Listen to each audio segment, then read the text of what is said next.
খায়রুল ভাইয়ের দাদাকে ভয় দেখাবে আইএসএফ। আইএসএফ এর ছেলেদের মিথ্যা মামলা দেবে, থানায় তুলে গিয়ে নিয়ে গিয়ে থানাকে প্রেশার দিয়ে। কোনো একটা কারণবশত গেছিলাম। হ্যাঁ, আজ চলে এসেছি তৃণমূলে। হ্যাঁ, একসঙ্গে করি, ভাইয়ের সঙ্গে করি। খায়রুল ভাইয়ের দাদাকে ভয় দেখাবে আইএসএফ।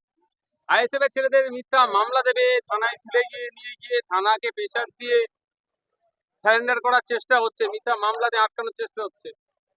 খায়রুল্লাহর দাদা বললেন যে তাকে আপনার আইএসএফ এর নীতি আদর্শ ভালো লেগেছে। সর্বোপরি যেটা বলেছেন ভয়ঙ্কর কথা, যেটা বাস্তব কথায়, যে ওয়াকফ নিয়ে যেভাবে তৃণমূল কংগ্রেসের দ্বিচারিতা, আর সাথে সাথে প্রসাদ বিলি করছে জগন্নাথ ধামের, তাতে ধর্মীয় ব্যাপারে কোনো অসুবিধা নাই।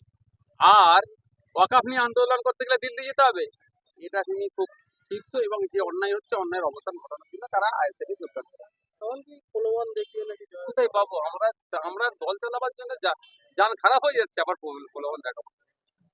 আচ্ছা, আরেকটা বলছি, আপনাদের 26-এ আপনাদের দুই ভাইকে ল্যাজে গোবরে করে নেওয়ার হুঁশিয়ারি দিলেন কে কে দিয়েছে? শওকত মোল্লা।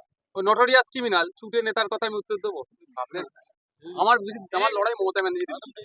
ওই ছোটখাটো নেতার বিরুদ্ধে আমি কথা বলি, কারণ কি জানেন তো, ওরকম নেতা ওই দলে প্রায় 500 আছে।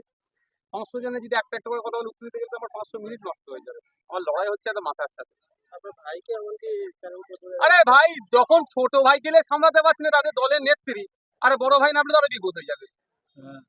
পরমাণু বোমা রাখা থাকে মারার জন্য, ওটা হলো পরমাণু বোমাটা মাথায় রাখে, ধ্বংস হয়ে যাবে যেখানে যাবে। ভাইজান কি বলবেন, 100%-এর মধ্যে আজকের এই চন্ডিয়াটে 80% মানুষ আপনার সাথে সাথ দিয়েছে? 100% মানুষই আমার সাথে, যারা তৃণমূল করে তারাও এসবারে আইএসএফকে ভোট দেবে। দেখতে পাচ্ছে সেভাবে তৃণমূল যে নোংরামি করছে, নোংরামির জবাব দেবে, সেই জন্য মানুষ রাস্তায় নেমেছে। একের পর এক তৃণমূল কর্মীরা আইএসএফে জয়েন করছে। আরো বেশি করবে। আইএসএফকে ভুল বুঝিয়ে রাখা হয়েছিল, এখন আইএসএফ সম্পর্কে ধারণা পাল্টাচ্ছে, তাই